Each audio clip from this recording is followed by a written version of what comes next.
ডাকসু নির্বাচন, ছাত্রদল, তাদের ধারণা ছিল তারাই বোধহয় সবথেকে শক্তিশালী।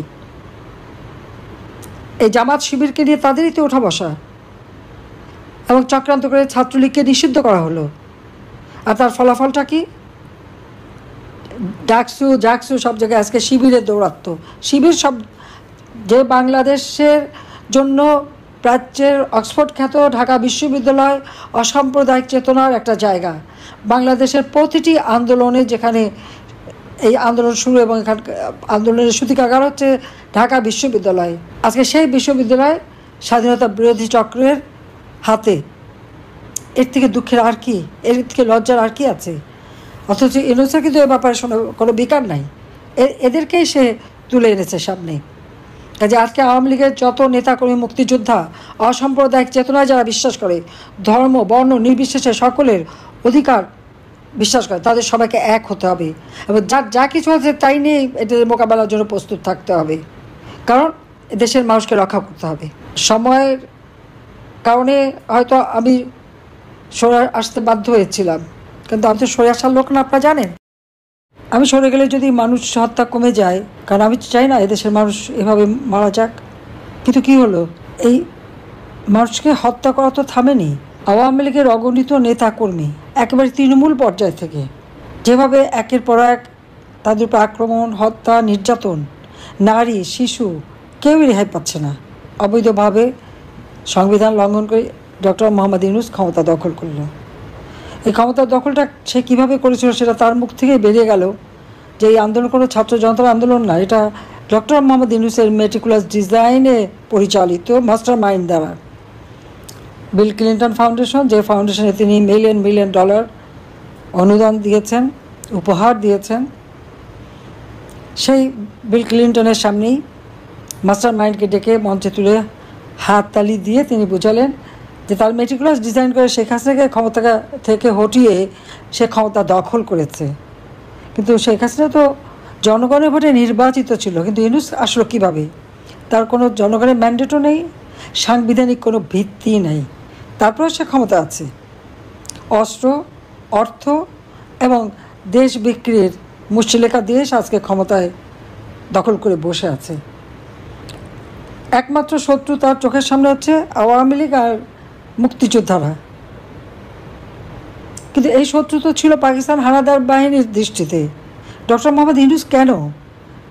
দেশ স্বাধীন হয়েছিল বলেই তো সে ডক্টর মোহাম্মদ ইউনূস হতে পেরেছে, আর তাকে তো সব থেকে বেশি সুযোগ সুবিধা আমি দিয়েছি। কিন্তু আজকে ঘরে ঘরে হাহাকার, কোনো ঘরে কোনো মানুষের নিরাপদ না, রাস্তায়ও নিরাপদ না, বাইরেও নিরাপদ না, এমনকি কবরেও নিরাপদ না। কারণ কবরেও নিরাপদ না এই জন্য বলছি যে কবরের লাশও তো নিরাপদ না। রাজবাড়িতে নোরা পাগলার কবর থেকে তার লাশ তুলে সে লাশের উপরে লাঠিতে পেটানো এবং লাশে আগুন দিয়ে পুড়িয়ে দেওয়া, কোনো মুসলমান আর এক মুসলমানের লাশ এভাবে পোড়াতে পারে? এরা, এবং তারা কিন্তু সবাই একবার আল্লাহ বিল্লাহ করা মানুষ, তাদের ছবিও কিন্তু স্পষ্ট। কিন্তু কারা সঠিকভাবে পড়ার সেটা কোনো ঠিক নাই। ইউনূস সাহেবের এক উপপ্রেস সচিব তিনি তারা চোখে দেখলেন যে এই ঘটনা আওয়ামী লীগ ঘটিয়েছে, এটা নাকি তথ্য পেয়ে গেছে। কিন্তু তার স্বরাষ্ট্র উপদেষ্টা বলেছিল তদন্ত না করে কাউকে দোষী সাব্যস্ত করা যায় না।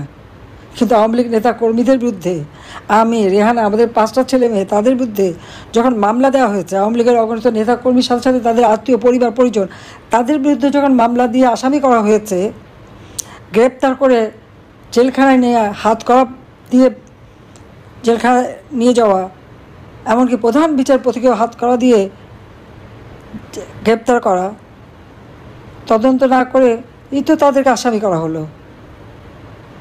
তাহলে এদের চরিত্রটা কি, সেটাই সবাইকে দেখতে হবে। অনেকে ভেবেছিল যে ইউনূস আসলে পরে দেশে একবারে শান্তি আসবে, অর্থের স্রোত বয়ে যাবে, বিদেশি বিনিয়োগের স্রোত হবে। কিন্তু ইউনূসের আসল চেহারাটা আজকে শুধু বাংলাদেশে না, সারা বিশ্ববাসীর কাছেই উন্মোচিত। সে একটা জঙ্গি সন্ত্রাসী, সে যে মানুষ হত্যাকারী এবং অবৈধভাবে ক্ষমতা দখলকারী, এটা কিন্তু আজ স্পষ্ট। আওয়ামী লীগের বোধহয় কোনো নেতা কর্মী আর তাদের আত্মীয়স্বজন কেউ বাদ নেই যাদের বিরুদ্ধে মামলা না দিয়েছে। শ্রমিকের অর্থ আত্মসাৎ করায় শ্রমিক আদালতে সাজাপ্রাপ্ত দণ্ডিত আসামি হচ্ছে doctor Mohammad Yunus. Money laundering, শ্রমিকের অর্থ আত্মসাৎ, ট্যাক্স ফাঁকি দেওয়া, বিভিন্ন মামলায় তার যে দুর্নীতি দমন কমিশন কর্তৃক তার বিরুদ্ধে যত মামলা, সব মামলা প্রত্যাহার করে নিয়েছে। ক্ষমতা এসে আগে সব প্রত্যাহার করে উল্টো আরও ম্যান পাওয়ারের ব্যবসা, ডিজিটাল ওয়ালেটের ব্যবসা, এই ব্যবসা সেই ব্যবসা হাতিয়ে নিয়েছে। একটা অর্থলোভী ধূর্ত শ্রীগাল, এর হাত থেকে দেশকে রক্ষা করতে হবে, দেশের মানুষকে রক্ষা করতে হবে। এদের হাতে কেউ নিরাপদ না। ডাকসু নির্বাচন, ছাত্রদল, তাদের ধারণা ছিল তারাই বোধহয় সবথেকে শক্তিশালী। এই জামাত শিবিরকে নিয়ে তাদেরই তো ওঠা বসা, এবং চক্রান্ত করে ছাত্রলীগকে নিষিদ্ধ করা হলো। আর তার ফলাফলটা কি? জাকসু সব জায়গায় আজকে শিবিরের দৌরাত্ম্য। শিবির সব যে বাংলাদেশের জন্য প্রাচ্যের অক্সফোর্ড খ্যাত ঢাকা বিশ্ববিদ্যালয় অসাম্প্রদায়িক চেতনার একটা জায়গা। বাংলাদেশের প্রতিটি আন্দোলনে, যেখানে এই আন্দোলন শুরু এবং এখান আন্দোলনের সূতিকাগার হচ্ছে ঢাকা বিশ্ববিদ্যালয়, আজকে সেই বিশ্ববিদ্যালয় স্বাধীনতা বিরোধী চক্রের হাতে। এর থেকে দুঃখের আর কি, এর থেকে লজ্জার আর কি আছে? অথচ ইউনূসের কিন্তু এ ব্যাপারে কোনো বিকার নাই। এদেরকেই সে তুলে এনেছে সামনে। কাজে আজকে আওয়ামী লীগের যত নেতাকর্মী, মুক্তিযোদ্ধা, অসাম্প্রদায়িক চেতনায় যারা বিশ্বাস করে, ধর্ম বর্ণ নির্বিশেষে সকলের অধিকার বিশ্বাস করে, তাদের সবাইকে এক হতে হবে এবং যার যা কিছু আছে তাই নিয়ে এটাদের মোকাবেলার জন্য প্রস্তুত থাকতে হবে। কারণ দেশের মানুষকে রক্ষা করতে হবে। সময়ের কারণে হয়তো আমি সরে আসতে বাধ্য হয়েছিলাম, কিন্তু আমি তো সরে আসার লোক না। আপনারা জানেন 2007 সালে যখন আমাকে বাধা দিয়েছে আমি জোর করে এসেছি। কিন্তু আমি ভেবেছিলাম যে হয়তো আমি না থাকলে হয়তো লাশ কম পড়বে, কিন্তু তা তো হয়নি। আমি জানতাম না যে আমি কোথায় আসছি, কিন্তু আল্লাহ যাই না, আল্লাহ প্রত্যেকবারই আমাকে বাঁচিয়ে আনে।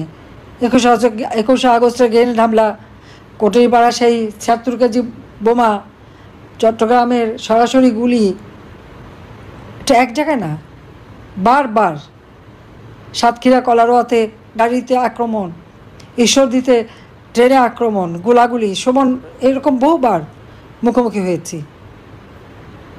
কিন্তু আল্লাহ যেভাবে আমাকে বাঁচিয়ে রেখেছেন নিশ্চয়ই আল্লাহর কোনো ইশারা আছে। এদের চেহারাগুলি মানুষের সামনে পরিষ্কার হোক এবং এরপরে আমাদের সেইভাবেই ব্যবস্থা নিতে হবে। কিন্তু যারা আবার দেশের মানুষের গায়ে হাত তুলেছে, মেয়েদের গায়ে হাত তুলেছে, হত্যাকাণ্ড করেছে, তাদের তো ছাড়া যাবে না। কাজে সবাই সেভাবে তৈরি হতে হবে এবং প্রতিরোধ গড়ে তুলতে হবে। এদের চেহারা আজকে সকলের কাছে উন্মোচিত। বাংলাদেশ স্বাধীন দেশ, এই স্বাধীনতার পতাকাকে সমুন্নত রেখেই এই দেশকে উন্নত সমৃদ্ধ করতে হবে। জাতির পিতার স্বপ্ন, জাতির পিতাকে হত্যা করেছে, 32 নম্বর স্মৃতিচিহ্ন মুছে ফেলেছে, সমস্ত জায়গা থেকে নাম মুছে ফেলেছে, কিন্তু এই নাম মুছে ফেললেই মুছে যায় না। আর বাংলাদেশ এমন একটা অদ্ভুত দেশ, বারবার বাংলাদেশের মুক্তিযুদ্ধের সেই বিজয়ের ইতিহাসকে মুছে ফেলার চেষ্টা। আমি জানি না পৃথিবীর কোনো দেশে এইরকম ঘটনা ঘটেনি, কিন্তু বাংলাদেশে সেই ধরনের ঘটনা ঘটেছে। এটাই হচ্ছে সবথেকে আমাদের জন্য দুঃখজনক যে বাংলাদেশে সেরকম ঘটনাই ঘটে যাচ্ছে। এবং আমি জানি না এটা কেন, কিন্তু এবার চিরস্তরের জন্য আর জন্য ভবিষ্যতে না হয় সেই ব্যবস্থা আমাদের করতে হবে। বোধহয় আল্লাহ এই জন্যই বাঁচিয়ে রেখেছেন। কাজে সকলে সেইভাবে প্রস্তুত হন। ইনশাআল্লাহ জনতার জয় হবেই হবে। আমি আছি সবসময় আপনাদের পাশে, যেখানে যত দূরেই থাকি। আমার কি হারাবার তো কিছু নেই।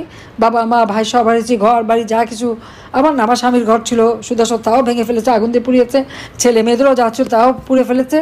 যা হারিয়েছি সেটা নিয়ে আমার কোনো দুঃখ নেই, কারণ কোনোদিন ক্ষমতায় থেকে ওই চিন্তা করিও নাই যে সম্পদ বানাতে হবে, কিছু বানাতে হবে না। দেশের মানুষকে দিয়েছি, মানুষের জন্য করেছি, সকল শ্রেণীর মানুষ।